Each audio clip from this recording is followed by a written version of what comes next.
अस्सलाम वालेकुम। मैं एडवोकेट अब्दुर्रहमान आपको अपने यूट्यूब चैनल में खुशामदीद कहता हूं। अगर आपने हमारा चैनल अब तक सब्सक्राइब नहीं किया तो इसको ज़रूर सब्सक्राइब करें ताकि हमारी मालूमात पर मबनी वीडियोस मुसलसल आप तक पहुंचती रहें। आज का जो टॉपिक हम डिस्कस करने जा रहे हैं वो है तलाक या डिवोर्स।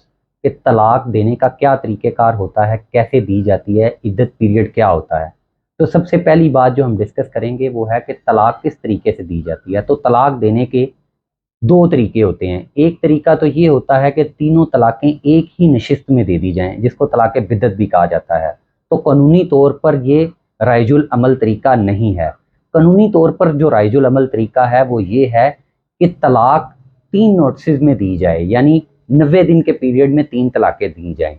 एक तलाक अगर आज दी है तो उसके 30 दिन के बाद तलाक का दूसरा नोटिस सर्व किया जाए, उसके 30 दिन के बाद तीसरा नोटिस सर्व किया जाए। तो 90 दिन के बाद तलाक जो है वो इफ़ेक्टिव हो जाती है। शरई तौर पर तलाक देने के लिए ऐसी कोई फॉर्मेलिटी नहीं है। कोई ज़ुबानी भी तलाक दे तो तलाक हो जाती है, लिखी पढ़ी या नोटिस के थ्रू तलाक जो है ये कानूनी तकाज़ा है। जो दूसरी अहम बात है वो ये है कि तलाक का प्रोसेस कब स्टार्ट होगा। तो तलाक का जो नोटिस होता है वो at the same time back वक्त औरत और यूनियन कौंसिल के सेक्रेटरी दोनों को दिया जाता है। जो ओरिजिनल स्टैम्प पेपर होता है वो सेक्रेटरी यूनियन कौंसिल को भिजवाया जाता है और जो उसकी कॉपी होती है वो औरत को भिजवाई जाती है।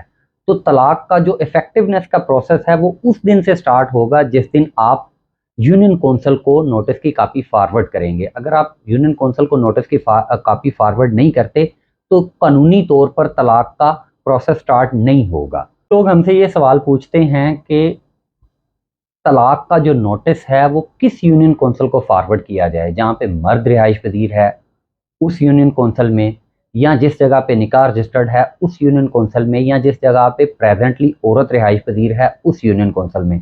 तो तलाक का जो नोटिस होता है अगर तो औरत उसी जगह पे रिहाइश पजीर है जहाँ पे निकाह जो है वो रजिस्टर्ड था तो उसी यूनियन कौंसिल में फॉरवर्ड करेंगे।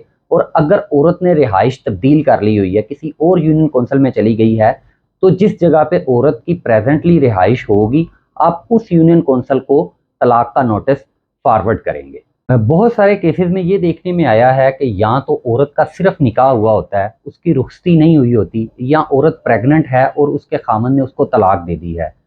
तो उस सूरत में ये होता है कि अगर तो औरत की सिर्फ निकाह हुआ है, रुखसती नहीं हुई, तो अगर मर्द उसको तलाक दे देता है तो उसको कोई इद्दत पीरियड गुजारने की ज़रूरत नहीं है। वो चाहे तो नेक्स्ट डे भी दूसरी शादी कर सकती है, उसके लिए कोई इद्दत पीरियड नहीं होती।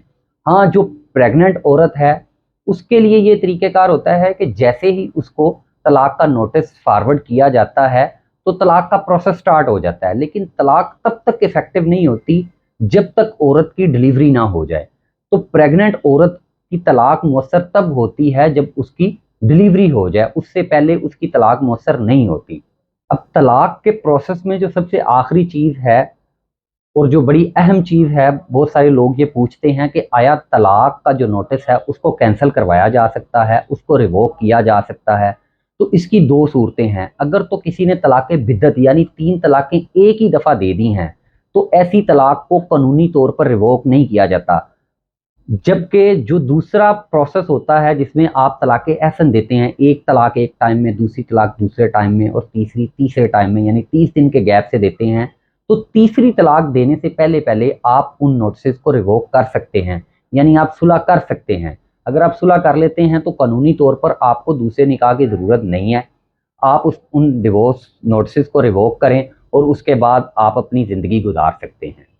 हाँ, इसमें एक और मामला है। शरई तौर पर इसमें डिफरेंट स्कूल ऑफ थॉट्स हैं कि तलाक़ बिद्दत जो है वो आया कि तलाक कंसीडर होगी, यानी तीनों तलाक़ें कंसीडर होंगी या नहीं होंगी।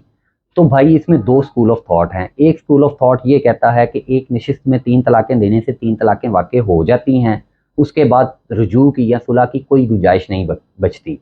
जबकि दूसरा स्कूल ऑफ थॉट ये कहता है कि एक नशिस्त में 500 दफ़ा तलाक कहने से भी एक ही तलाक वाक़ई होती है और इद्दत पीरियड यानी 90 दिन के अंदर अंदर रुजू का राइट मर्द के पास होता है। तो ये तो तलाक के हवाले से कुछ सीधा-सीधे बातें थी जो मैंने आपको समझा दी हैं। इसके अलावा अगर आपके कोई सवालात हों तो कमेंट सेक्शन में आप हमसे सवालात पूछ सकते हैं। हमारे नंबर्स गिवन हैं, आप हमें कॉल कर सकते हैं, मैसेजेस करें। हम कोशिश करेंगे कि आपके सवालात के आपको तसल्ली बख्श जवाबात दिए जाएँ। Thank you so much for watching my video.